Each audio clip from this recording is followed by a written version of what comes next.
I've been a mall security guard for about 4 years when I first met a dude called Craig. Guarding was something that I fell into around 2009 when the job market went and pooped its pants.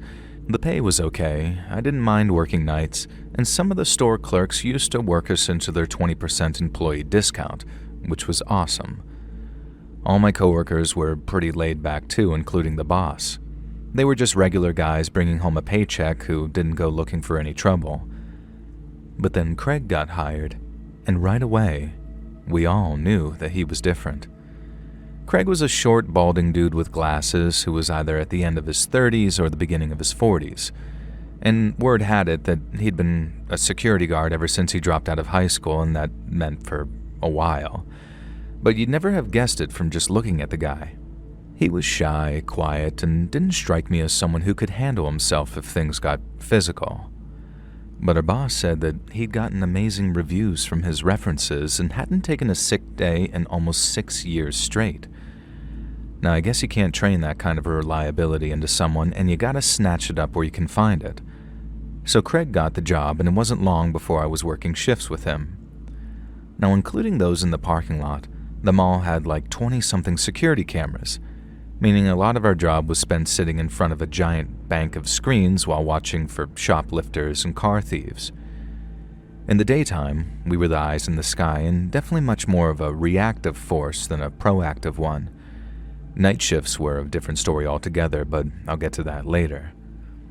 So one day, me and Craig are sitting in front of the screens. We can access each individual camera feed from the monitor on our computers, which we use to clip and store footage should we need to. But for the most part, we don't do that unless we've got a good reason to. So when I noticed how Craig was watching this one store without a break, I got kind of curious. When I noticed that he was watching the store that sold clothes and toys for the under fives, I asked if he'd spotted something suspicious. Now, it's kind of sad, but that store was one of the biggest shoplifting spots in the whole mall. I guess the junkies figured out that formula and baby clothes sold fast over at the Hundreds block, so it became a real problem after a while. But then when I asked him, Craig switched over to the camera feed of another store and sort of said something like, "Oh, never mind. It was nothing." Now, I didn't pay it much mind at the time. I did the same thing myself from time to time, but then that same shift, about an hour before clock-out time, I caught him doing it again. And that time, he just straight up denied it. Now, I said something like, "Watching the baby store again, huh?" And then he just sort of flicked over to another store again, saying, "What? No." Now, I somehow got into my head that he had some crush on the girl who worked there, and in all fairness, she was cute, so it did track. I also thought that I had a little theory confirmed when I teased him with the prospect, and he turned as red as a stop sign. Now, I said, "You are into her, aren't you? You gonna ask her out? Come on, do it, dude. Don't be a wuss." He didn't get mad or anything. He just told me to stop while trying to keep a grin off his face. I left him alone, but not enough being like, turns out you're human after all. You're all right, kid." I clocked out maybe an hour or two later, and Craig grinned as I said, "Hey, don't let anyone else catch you crushing on the baby store girl again. They'll think you're stalking her." Over the next month or so, I was on a sort of string of night shifts watching the mall overnight, and 2 of those shifts were spent with Craig. I didn't see him as creepy robot anymore, just a quiet guy who focused on what was in front of him. But I did give him hell about not asking the baby store girl out yet. I told him to live a little, because the worst she could say is no. That's not even like he had to go anywhere near the store during daylight hours either, not unless it was an emergency. But still, all he did was grin and tell me to just buzz off. Now, night shifts were different to days in that we actively patrolled the mall complex once every half hour. Now, one guy would leave the office and take a walk around, while the others stayed behind to watch his back from the screen bank. We wouldn't always keep our eyes glued to the screens, not unless the walker called on the radio. So as Craig was walking around the mall from the 2:30 a.m. patrol, I wasn't paying attention to what he was doing. And not until I happened to look up and see that one of the store's shutters had been partially opened. Now, right away, I radioed over to Craig saying, "Dude, one of the stores is unlocked." And then I had this weird sort of like twin moment of realization as two thoughts hit me at once. Craig wasn't answering his radio, and the store that was open was the baby clothes store. Now right away I'm thinking, uh-oh, Craig's in the baby store, mainly because we were not allowed to just walk into the stores after closing time, not unless something serious is going down. And since Craig was so reliable, I figured that there's no way that he'd be risking his job like that unless there was something wrong. So I grabbed my keys, and off I went to the baby clothes store. Now a few minutes later, I'm ducking under the half-raised shutter, yelling out, "Craig, you in here, buddy?" And immediately he responds, "Yeah, I'm here," and steps out from behind one of the displays. He almost scared the crap out of me, and then I asked what the hell he was doing, and he told me he thought he heard something from inside the store. Now I say, "Dude, why didn't you hit me up on the radio? That's why I'm here." As in, why I was sitting at the screen bank. Now he hears something, he calls it in, and I can see past the shutters and into the store with nothing but a swivel on my chair. So as soon as he said it, I knew his excuse was nonsense, and I reminded him of what he was doing might actually get his butt fired. And it was like dealing with some dumb newbie. Only Craig was not some dumb newbie. He knew the job, and he was pretty good at it, so it made exactly zero sense to me why he was acting the way he was. And so the next night, Craig kind of thanks me for, I don't know, caring about him, I guess. And he thanked me for not telling on him, and he also thanked me for getting him out of that store, which was weird because it was almost like the way an alcoholic might thank you for stopping him from drinking. And I guess that didn't ring the alarm bells that it should have, because at the time I just wanted to know what he was doing in the baby store so late. And that's when he broke eye contact and said something sort of like, I'm gonna be a father. And then right as I'm about to congratulate him, he added, "And I'm scared." I told him something along the lines of, "It's okay to be scared, but I'm sure you'll be fine." But I didn't mean it. Not because I'm the kind to offer empty platitudes, but because I didn't believe him. I'm not saying that I have a particularly advanced bullcrap detector or anything like that. I just don't care how quiet a guy is. If his wife or girlfriend is pregnant, he complains to his buddies at work about it. Even if Craig wasn't the type to complain about it, I didn't buy him not bringing it up before that moment when I confronted him about that store. And I didn't all the way confront him, as in like I didn't call him out on complaining that he was going to be a dad. I just knew that from then on that he was hiding something, or at least he was maybe hiding something. It was just enough to affect my opinion of him until I knew what that thing was, and when I found out, it was almost like a bomb going off. Craig acted nice and normal for the rest of the time we worked together. I didn't catch him staring at stores, and I didn't catch him in any stores after hours either. He was just Craig. Quiet, weird Craig who lied about having a pregnant baby mama because the next time I asked about it, he totally responded to me saying, "Huh? Oh, yeah, she's fine," when I asked about her. Now, I thought it was weird as hell to lie about something like that, and I hoped that the real reason wasn't like sinister or anything. But that, as it turned out, was nothing but wishful thinking. And on a day when I had to do night shift with Craig, a friend of mine sent a message to the Facebook group chat we shared. Now, the first notification read something like, "Chris sent a video," and then the rest were him sending things like, "Oh my god, LMAO, check out this loser freak." And he used to send tons of stuff like that to the group chat. Weird videos or memes and all that kind of stuff.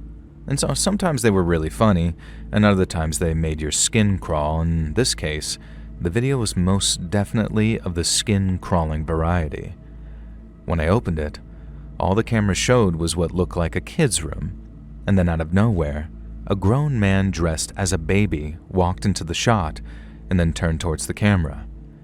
He was wearing one of those weird baby hats, the bonnets, and some makeup, and had this almost oversized pacifier in his mouth. So at first I didn't recognize him, but he had to take the pacifier out to speak, and when he did, I suddenly realized what I was looking at. It was Craig, the adult baby now babbling about mommy and having a full die-die, and then pretending to cry, saying, "Wah, wah, wah." I remember closing the video and then just standing there in my kitchen for a second or two, just not really knowing what to do with myself. Obviously, one of the thoughts going through my head was, that's why Craig was in the goddamn baby store. He obviously couldn't wear any of the clothes there, but knowing why he was interested in them made my skin feel like it wanted to crawl off my bones. But then my other thoughts involved stuff like, was Craig dangerous? Was he some kind of PDF file whose thing was dressing up like a baby? I had no idea, and it's not like I wanted to dedicate any brain power to it either. It made me feel uneasy and very queasy thinking about Craig all dressed up like that, but it made me even queasier thinking that I had to spend 10 hours in a shopping mall with him, completely alone. I ended up calling my buddy Chris, the one who sent the video, to ask where he'd found it and how many people he'd sent it to. He said someone from his job sent it to him and that he'd sent it to just about everyone he knew, with obvious exceptions for family. Now that meant the video was going around town, so it wasn't going to be long until Craig got recognized for being the giant man baby in it. And while a heck of a lot of people were going to laugh their butts off at him, I knew that there would be people that thought he was a predator and would want to hurt him. But was he a predator? Or was he just some harmless weirdo? Now that was the real question, so that night while we were at work, I decided to just ask him about it. It was probably one of the most awkward and creepy exchanges of my entire life, and it took me like 3 hours to work up to it too. I wasn't scared of Craig, at least I wasn't physically intimidated by him, but if I confronted him on what was no doubt a deep, dark secret, what was to stop him from freaking out and pulling a knife on me or something? Even if he didn't and just straight up denied all knowledge, spending the rest of my shift with him was going to be awkward as hell, so it was definitely a period where I thought to myself, just mind your own business and let whatever happens happen. But I couldn't, and in the end, I asked him. The second I said, "Hey Craig, I saw this video today," he turned even redder than I had asked him if he had a crush. Now, I cut myself off after the day and just watched his reaction to sort of gauge it, and I swear to God, Craig started sweating right there in front of me. I told him I figured that he knew which video I was talking about, but he didn't move and he didn't say anything. He just sat in his chair, eyes locked on the screen bank, swearing and shaking like he was coming down with some fever. I guess I didn't really know where to go from there. He'd already admitted it silently, but it was an admission all the same. And I don't think I expected him to do anything but deny it till he was blue in the face. And so once I had the admission, I went to what I considered the most important question of all, which was, "Craig, are you a weirdo for kids?" And then, and only then, did I get a reaction. His head spun around and he says, "No, it's not like that, dude. I swear to God, I'm not." It was a very strong reaction and one that had a pinch of outrage to it, and not the kind of "please believe me" that you get when someone is lying to save their skin. Now, I guess I never truly know for sure, but in the moment, his answer, it rang true and I believed him, but that still left the question of what the hell was he doing making those videos? And I guess it might sound a bit weird, but I kind of backed off on wanting to know why. I mean, I could probably take a shot in the dark and it wouldn't be too far off, but even if I knew, it wouldn't change anything. Craig was weird. Really weird, actually, but as far as I knew, he was harmless, and I actually kind of liked the guy too, so there was that. And then, because I liked him, I knew he didn't deserve what was definitely coming his way, and I told him to quite literally get the hell out of town. And Craig knew it too. He knew that once people saw that video, and knew the guy who made it was a security guard down at the mall, it wasn't just his job he'd be in danger of losing. And so even though his record was clean and I didn't personally believe that he was some kind of diddler, the best thing for him to do was leave town and start over someplace else. And once I was done giving my speech, Craig looked like he was searching for the right words, and then he burst into tears out of nowhere, and he didn't stop crying for a good couple of minutes. Now don't get me wrong, I didn't feel too bad for him. Uploading videos like that was dumb as hell, and it was only a matter of time before someone recognized him. But his dumb mistake had ruined his life, or at least it was going to ruin his life if he didn't find someplace far away to live and fast. Well, that was the last I saw of Craig. When we clocked out, he thanked me for letting him know that his video was going viral, and then told me that I might not see him around much anymore. I told him I was sorry to hear that, but it was for the best. He needed a fresh start someplace else, and he needed to fix whatever needed fixing so he didn't feel the need to put that kind of crap online. Because it was either going to get him hurt, or, this was half the reason I felt very little sympathy for him, I felt like whatever his thing was specifically, it had the potential to turn into something dangerous. Like maybe he was telling the truth when I asked him if he wasn't some kid like her or not, but people change, right? For better and for worse. And a dude who dresses up like a baby and chooses to do so in some skimpy little diaper thing and not like a onesie, that stuff's gotta have the potential to get worse. I don't care what anyone says, and I say that as a father of 2 daughters. Craig was gone by the time everyone realized what he was posting. All our coworkers either got sent the video directly or they got told about it at work. And so Craig's reputation was just about obliterated come the end of the week. Our boss said it was good that he got the hell out of town because he'd have fired his butt if he tried to stick around.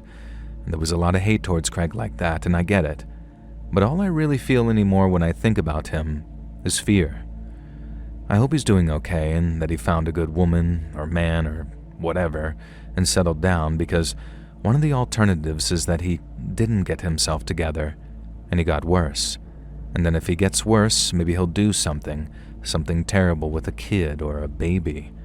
And then it'll kind of be my fault for not taking him around the back of the mall and shooting him when I had the goddamn chance.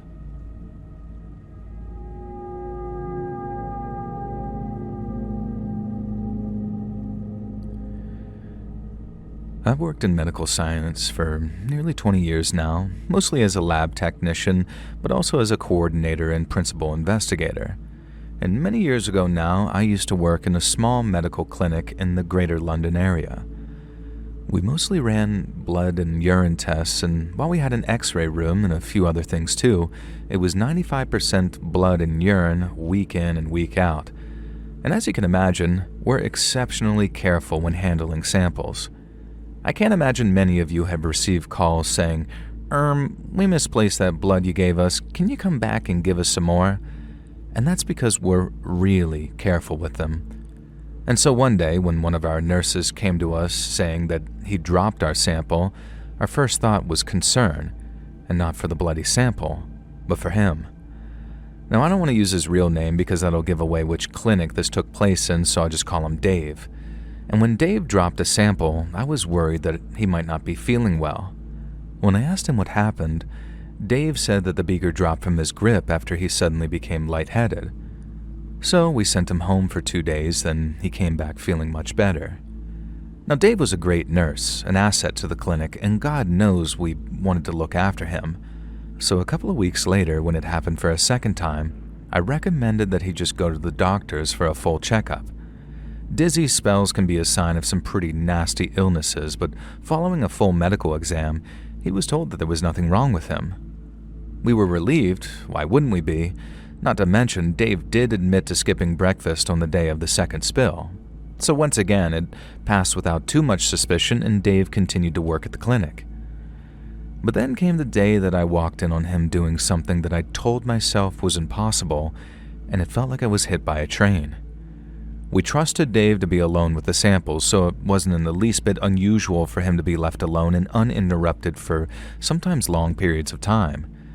So when I walked into the containment lab, I caught him by surprise, just as he was lowering a sample beaker of urine from his mouth. I froze. He froze. Then he dropped the beaker to the floor and mumbled something like, I dropped it. But it was too late. I'd seen everything, and there was no unseeing it either. Dave begged me not to tell anyone. He swore that he'd never do it again, and even offered me money to keep quiet. But what else could I do? To say his behavior constituted gross misconduct would be putting it mildly, and we simply couldn't have anyone with such inclinations around the clinic. End of story. As you can imagine, it was quite a big deal, but all the General Medical Council was interested in was keeping it out of the papers, so when Dave just sort of disappeared, it suited everyone just fine. It was the end of our problem, but not the end of his problem, because procedure stated that we pass on what we'd learned to the police. Dave had broken laws pertaining to the mishandling of biological materials, which covers everything from blood to stool samples. It was unlikely that he'd be locked up. A first offense would get him a fine and suspended sentence at most, so we were told, but he'd never be able to work in the health service ever again. His life as he knew it was over. But to be fair, he probably should have thought about that before he decided to take a shot of piss right as I walked in. Now anyway, life moves on without Dave, and although we missed his skills and experience, we did not miss the feeling of knowing that there was someone like that working amongst us. I think it was like 6 or 7 weeks, long enough that we'd almost let the whole sorry episode slip from our minds, or at least I personally almost had anyway. And then one day, after driving home from work, a car pulled into my driveway behind me, having followed me home from the clinic to block me in. Now, I knew who it was the moment I saw the car. I'd seen that car almost every day in the clinic's car park for almost 3 years. It was Dave's car, and he had followed me home. He walked down my driveway towards me as I got out of my car, shouting at him to get away from my house before I called the police. Now, I made such a racket that my husband actually came out, and our kids watched from the front window as he walked Dave back up the driveway. He wasn't polite about it either, neither of them were, and Dave only started to back off once my husband had promised to bounce his head off the concrete. We reported him to the police, but since Dave was out on bail, there wasn't much that they could do unless they caught him in the act of actually threatening us. All they could do as it stood was warn him to stay away from me, or his attempts to do so would constitute harassment. But it didn't stop him, and things only got worse. It all culminated with Dave trying to drive me off the road one evening when I was on my way home from work. I knew I was in trouble from the second I looked in my rear view and saw his car in the road behind me. I just didn't think that he was mental enough to try and scare me in such a dangerous situation. I don't think he wanted me dead, or maybe he did, who knows. But if I think he really wanted to murder me, he could have done it with a knife come closing time at the clinic. However, that didn't make what he did any less frightening, because his reckless driving ended up with me careening off the road and into a ditch. I wasn't hurt, not too bad anyway, but I did need to go to the hospital to get checked out just in case. It was a horrible experience, but like many dark clouds, it did have a silver lining. Dave's dangerous driving had been caught on several cameras, meaning he was swiftly arrested and kept on remand before his trial, since it was deemed that he was a threat to the public. That new dangerous driving charge meant prison was now on the cards, and although he only got 3 months for all the offenses he racked up, it was still 3 months where we could all feel safe again. He didn't bother coming back to do anything, not to my house or to the clinic. He did 3 months of a 6-month sentence, meaning any other offense would have him recalled to prison. Now, I was appalled at what a light sentence he got at first, but now I actually appreciate how smart it was. 3 months is nothing to sniff at for a first-time lag, and then the prospect of another 3 months in jail was enough to deter Dave from any further threatening interactions. And it's a bloody good thing that he didn't turn up at our house again, because I swear my husband would have done time for murder. Deep within the remote wilderness of Nahanni Park lies a history whispered about more than it is told. Over the years, explorers have vanished without explanation, entire expeditions have ended in silence, and strange discoveries have sparked legends that refuse to fade. Locals speak of an ancient presence hidden in the canyons and forests, something that watches, waits, and does not welcome the curious. Hear the full story over on my true crime channel, Saturn Soul. All links down below.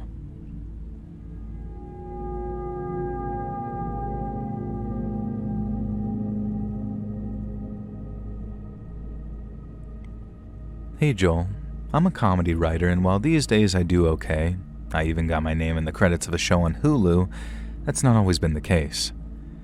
In the beginning, it was a grind, and trying to transition from being a commis chef to a comedy writer was Not the easiest, let's just say that. Now, for example, the first job I ever got that paid me purely for my writing sucked. I was writing skits for a small company whose goal was to create viral videos.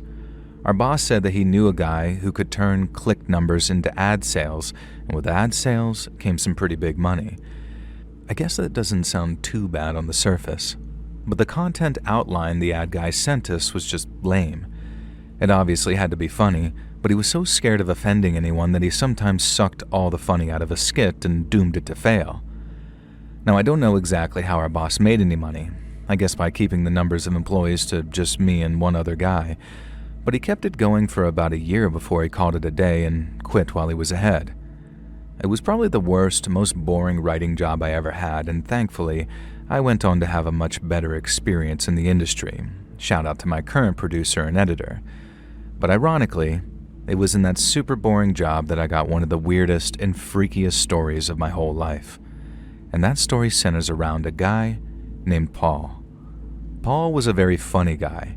He grew up in Quincy, Massachusetts, not too far from me, and although his sense of humor was drier than a bucket of sand, he was easily one of the smartest, funny people I'd ever met. But he also happened to be really, really weird too. He never ever joined me and the boss man for beers after work. Even on his birthday, he just wanted to go straight home to do whatever he did there. And we had next to no idea what that was because he only ever gave monosyllabic replies to any and all questions about his personal life. And the only thing we knew for certain was that he didn't have a girlfriend or wife and that he didn't have any kids either. So what he did alone in that apartment of his was just a complete mystery. Neither me nor my boss chose to probe too much. He was a chill guy, and he made our lives way easier by writing very good but very clean skits. Now, I wanted to push him to find a girl or something because it's true that a good sense of humor is a huge aphrodisiac. But like I said, I was his coworker, not his grandma, so I refrained from asking, "Have you found any nice girls, sweetheart?" But then imagine my surprise when I was working in the office one day and I heard a female voice coming from the communal room. I didn't go running to see who it was, I just kind of listened in for a second, sort of like, "Dude, does Paul have a lady friend over?" Now, I stayed put, not wanting to cramp his style and all of that, but I was still quietly thinking, way to go, Paul. At least until I crept closer to my office door and heard the lady's voice a little clearer. And she sounded old. Not really old, but way older than Paul's regular dating range. So when the voices died down and I heard Paul walking back to his office, I went over to ask who the special lady was. Alright, I did kind of tease him just a little as I was saying, "Oh, what's up, Casanova? You got a girl paying you visits at work now, huh? Well, that moves pretty fast, huh?" But instead of shooting me a little grin or even telling me to leave him alone, Paul then says, "I don't know what you're talking about." Now, I thought that was just him making a joke, so I respond, "Oh, hardy har har," all sarcastically before I asked him, for real, who the chick was. But I quickly realized that when he denied all knowledge of any lady being present, he was very serious. As Paul stared at me with this completely unamused look on his face, I realized something was going on, and the first place my mind went to was cheating. And the only time I'd ever seen anyone straight up deny seeing a woman was when they were cheating, and didn't want me, blabbing about it in front of their girlfriend. But I knew that there could be other reasons too. I mean, maybe the woman was a relative of his or something, passing on some type of bad news, or at least something Paul didn't want me to know about. Either way, I took the hint and just responded, "Alright, my bad, dude. I must have been mistaken." Now, I thought it was strange, but like I said, Paul was an okay guy and I didn't want to make him mad by pushing him on something that he didn't want to be pushed on. But then, it happened for a second time. Paul's office was right next to mine, and although we had our own little workspaces, the boss definitely saved himself a few bucks on space because the walls were paper thin. And so when I took my headphones off, the only thing that kept my concentration really, I suddenly heard the sound of a woman's voice coming from the room next door. Now I'm thinking, damn, Paul's got that lady back in the office again. But seeing as he was weirdly sensitive about it, I pretended not to hear it. And I say pretended, But that didn't stop me from listening in out of curiosity, especially when I realized that it was that same older woman's voice that I'd heard the previous week. And unlike the first time when it sounded like Paul and her were having a friendly exchange, that second time it sounded like they were actually having a little bit of an argument. Now I could hear the woman verbally sort of pecking at him, and then Paul alternated between sounding like he was sorry and sounded like he was defending himself. It actually got pretty heated at one point, but instead of tapping on the wall and telling them to keep it down, I just kept on listening, wondering what in the hell was going on in there. Finally, after maybe 10 to 15 minutes, Paul and his lady went very quiet again, and I figured that it'd be only a matter of seconds before I heard his door open and close and then footsteps walking down the hallway and out of the office. But there was nothing, and after about a half hour of silence, I realized that she was still in the room with him. And then not long after that, my curiosity got the better of me. I thought about an excuse to go visit Paul in his office and then focused on trying not to embarrass him when I opened the door. And what I meant by that is I wanted nothing more than to be like, "I knew it. I knew you had a lady in here, you dirty, rotten scoundrel." But I also knew that he'd be super pissed off if I sort of blew his cover. I kept this sort of iron-straight face when I knocked on his door, preparing myself to just sort of say, "Oh, hey, how's it going?" to his lady friend. But after I knocked and he yelled, "Enter," I walked into a room containing Paul, and only Paul. And at that point, I felt like I was losing my freaking mind. I was 110% certain that I'd just heard a woman talking in his office, and I was also certain that whoever it was hadn't left either, because like I said, these were paper-thin walls. And so when I say, "I'm pretty sure I just heard a woman in here," I refuse to take Paul's no for an answer. And then I say, "Dude, why are you lying?" And it wasn't like I was going to snitch on him to the boss, and even if I did, there was really nothing that said that we couldn't have visitors in the office. And so it made no sense why he'd try and pull the wool over my eyes like that and just lie to me. Now, Paul claimed that he wasn't lying, and I felt like banging my head against the wall or sort of talking to one would be more productive than talking to Paul, because what the hell's going on?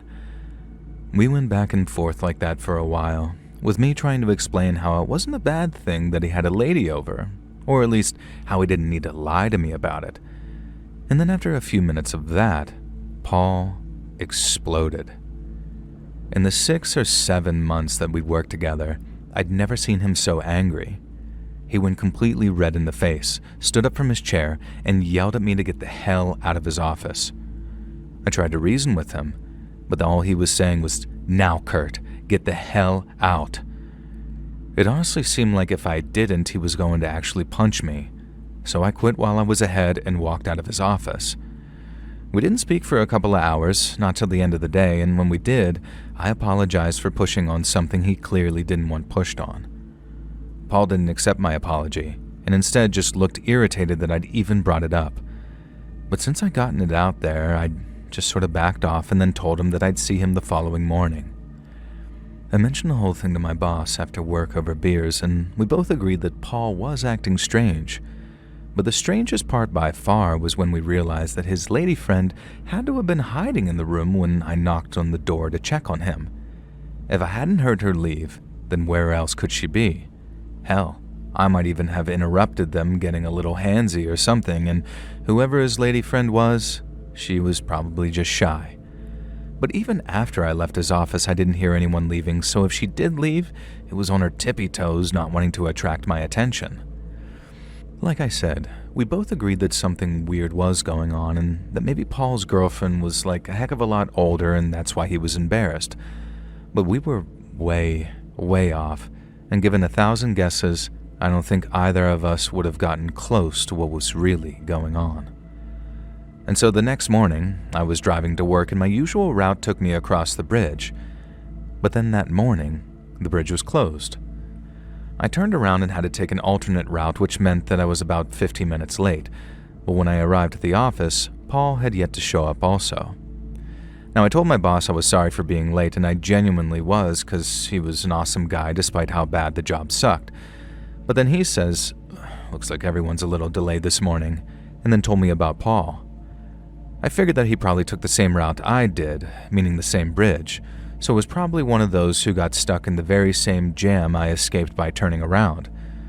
Now, we both figured that he'd showed up within the hour or maybe a little longer if the jam was as bad as I thought it was, but I think only like 10 or 15 minutes went by before my boss knocked on my office door with some news.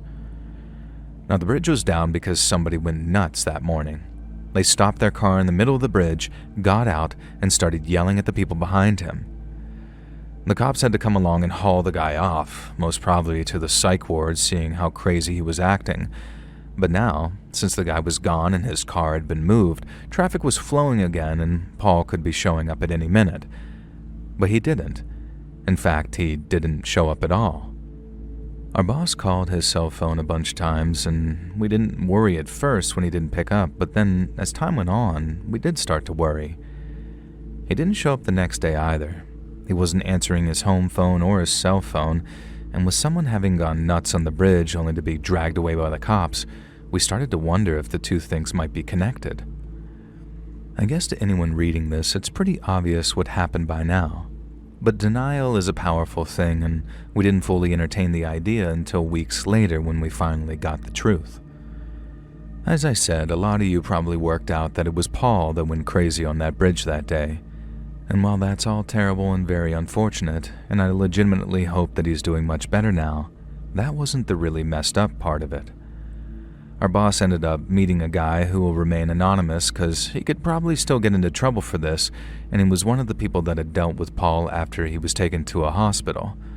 Like a psychiatric hospital too, not a regular one. Obviously, he had a complete nervous breakdown there on the bridge, and after blocking traffic, I figured he was just yelling F you to the people behind him. But he wasn't. He was begging them to call the cops, and when they arrived, they were the first to hear something he ended up telling a lot of people over at that hospital. He needed to be taken to jail and fast because he just murdered his own mom and then eaten her. Now, before you all freak out completely, he hadn't really eaten her. He hadn't even hurt her either, and he couldn't because she'd been dead for years by that point.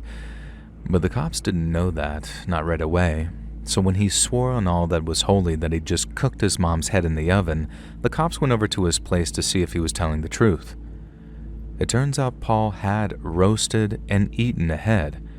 It was just a pig's head that he'd gotten from someplace, and he'd left it so intact after only eating a little that the cops didn't even need to send off a sample or anything. They could see that it was a pig just with the naked eye. The cops went back and told Paul's doctors, who put it to him that the whole thing was just in his head. Paul went nuts, called the doctor a liar, and then lunged across the table at him. And after that, he was officially deemed a ward of the state and was doomed to remain in that hospital till he showed significant signs of improvement. I had a cousin who was forced into mandatory psych care, and you do not get out of that system easily. They let murderers out of prison easier than they let crazy people out of hospitals, and that includes people that haven't hurt a fly.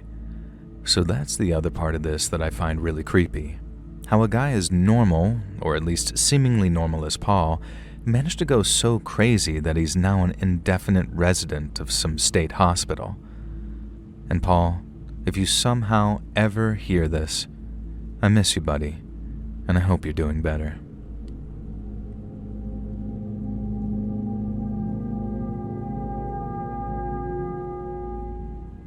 Hey Joel, my name's Les, and I'm from the northeast of the United Kingdom, and my daughter and son-in-law are big fans of your podcast. They listen in the car a lot, and you remind me a lot of an old radio program we had over here called Fear on 4, only an American version. I loved listening to that on the wireless when I was just a lad, and those were all ghost stories, and I was informed by my daughter that yours are all submissions from listeners. Well, with that in mind, here's one from my days as a hotel concierge that I've never forgotten, and one I never will forget either.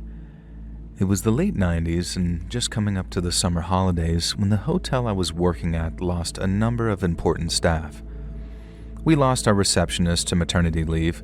Not that we weren't happy for her, but her absence was a big loss because she was phenomenal at her job. And then on top of that, We lost two of our most experienced members of the service team, one of which came at very short notice due to an undiagnosed heart condition. Now, at a big hotel chain, that wouldn't have been a problem, but as a small boutique hotel that employed only about a dozen forward-facing staff, their loss was very sorely felt. I knew we needed staff and badly, but we all trusted the management to make the right hiring choices. But when they hired a lad called Brian, they made a serious error of judgment. And from the moment I met him, I could tell that there was something not right about him. Call it a hunch or call it many years of experience, but there was something off about him from the moment we first spoke. First impressions aren't always perfect, so I gave him the benefit of the doubt for about a week, and then I saw the way he looked at some of our female guests, especially the younger ones. It's not unusual to see a baggage boy's eyes wander when a beautiful lady is staying in the hotel. We used to get some very well-off people staying with us, and rich men have beautiful wives. But when I saw the same look in Brian's eyes over a guest's 11-year-old daughter, I knew it was a very bad omen indeed. And I tried talking to the management about it because we could still get rid of Brian while he was still in his probationary period. But management said it wasn't that simple. They had the right to let him go at any time, but they still needed a solid reason, something that would look good on a report so Brian couldn't find a way to accuse us of discrimination. They had the right to let him go at any time, but they still needed a solid reason, something that would look good on reports so Brian couldn't find a way to accuse us of discrimination. They told me to keep an eye on him and that if a customer made a complaint for any reason, they'd give Brian the chop. Now, I tried to keep my eyes peeled and a reason before anything happened, but in the end, the person that needed protecting was Brian. Now, one evening in mid-October, just as the nights were starting to get dark early, Brian was on shift and with us until 11 p.m. His shift passed without incident, and then he went off to the staff room to clock out and change his shoes. He always left his dress shoes in the staff room and commuted in his trainers. His dress shoes smelled awful. And this usually involved him retiring to the staff room for no more than a few minutes before he'd reappear in the lobby and leave through the front doors. But on this occasion, he didn't reappear in the lobby. It wasn't a crime to hang around in the staff room following a shift, but after maybe 10 to 15 minutes of Brian not reappearing, I started to wonder what he was up to. A couple of more minutes went by, and I started to get this feeling in the pit of my stomach that got worse and worse. I couldn't shake the feeling that Brian was up to something. I just didn't know what. So I told the night receptionist that I was going to check on him. But then no sooner had I stepped toward the hallway leading to the stairs that Brian suddenly appeared, staggering in the opposite direction, and he had blood streaming down his front. All of my contempt for the lad suddenly evaporated.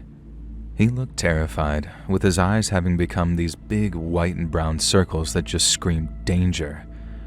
And as I got closer, I realized that his nose had been severely broken, so much so that it looked like it had been smeared across his face almost completely flat. And he also appeared very dizzy, like he could barely stand, and as I got closer, he just began muttering, "Help me. Please help me, Les." Now, I got him into the back office behind the reception area, and then after handing him a load of blue roll to stop the bleeding, I told the night receptionist, who was definitely in a panic by this stage, to phone 999 and ask for both the police and the ambulance service. Now, I kept asking Brian what had happened because I obviously needed to establish if the rest of us, guests included, were in any danger. But the only thing Brian said that made any sense was, "Don't let him get me. Please don't let him kill me." I'm asking, who, Brian? Who attacked you? Where did it happen? But he wouldn't say. He would just groan with that big wad of blue roll clamped over his mouth, and it was a few minutes that I was absolutely terrified, convinced some hammer-wielding maniac was about to round the corner and start smashing the place to smithereens. But instead, as I walked back out into the lobby to reassure the night receptionist wasn't alone, a barefoot man in shorts and a t-shirt appeared and shouted, "Where is he?" No, I'm not daft. I knew this bloke had been the one to give Brian a pasting, and for the briefest of brief moments, I thought that there was a chance that he hadn't deserved it. Brian was a creep. There was no two ways about it, but that didn't rule out him having a very unfortunate encounter with a violent psychopath. But, and as I'm sure many of you have predicted by now, The man in the shorts was not some violent psychopath, and Brian most definitely did deserve to be battered. After he appeared, the angry dad in the shorts, it took a minute of trying to calm him down before he stopped demanding to know where Brian was and started explaining why he was looking for him. So we only had 12 rooms at the hotel because the hotel's mantra was something along the lines of low occupancy, high quality. We had 4 single rooms, 5 doubles, and then rooms 10, 11, and 12 were suites, or what we called our family rooms. These consisted of a larger adult's room, complete with television, lounge, and small dining area, and then a smaller kid's bedroom. And due to fire safety regulations, both rooms could be accessed from the first floor hallway. That's the second floor to you Yanks. Meaning we had room 12, but then room 12B, which was the kids' room. And so right before he got into bed, the angry dad decided to check in on his 2 primary school-aged daughters who were asleep in 11B. But then who does he see standing there in almost perfect dark, watching his 2 little girls as they slept? Brian. And as he can imagine, Brian had no good reason whatsoever for being in the girls' room. And once that was established, and the girl's dad realized that he wasn't there in any professional capacity, he went ballistic, as any dad would, I suppose. But what happened next was just a shambles. After talking the angry dad down from wanting to quite literally murder young Brian, he demanded we call the police. But then after reviewing the footage from the corridor security system, the police arrested the dad on suspicion of assault and GHB. Brian had done enough to be immediately sacked, but he hadn't done anything worthy of being arrested. So we had this truly bizarre situation where the aggravated party was put into handcuffs while the creep who had been planning on doing God knows what to his daughters was treated like the victim. And I suppose that's just how the law works. One party had done nothing but stand in a hotel room with some sleeping girls in it, and the other had inflicted serious bodily harm, and I do mean serious because there's no way Brian's nose was ever the same shape again. And I suppose to the cops it was an open and shut case, especially once they reviewed the footage and saw the dad kicking 7 shades of crap out of Brian. Now, I don't know what happened to him, and I hope he didn't have to do any time for it. Brian, on the other hand, I know exactly what happened to him. We got rid of him, not a moment too soon either, and it was good riddance to bad rubbish. Hey friends, thanks for listening. Click that notification bell to be alerted of all future narrations. I release new videos every Monday and Thursday at 9 p.m. Eastern Time, and there are super fun live streams every Sunday and Wednesday nights. If you got a story, be sure to submit them over at my email, LetsReadSubmissions@gmail.com, and maybe even hear your story featured on the next video. And if you want to support me even more, grab early access to all future narrations and bonus content over on Patreon, and click that big join button to hear about the extra perks for members of the channel. And check out the Let's Read podcast, where you can hear all of these stories and big compilations located anywhere you listen to podcasts. I also have a true crime channel called Saturn Soul, and all links are down in the description below. Thanks so much, friends. And remember, YouTube Recap is out, and if you aren't in my top 5%, I'm going to find you.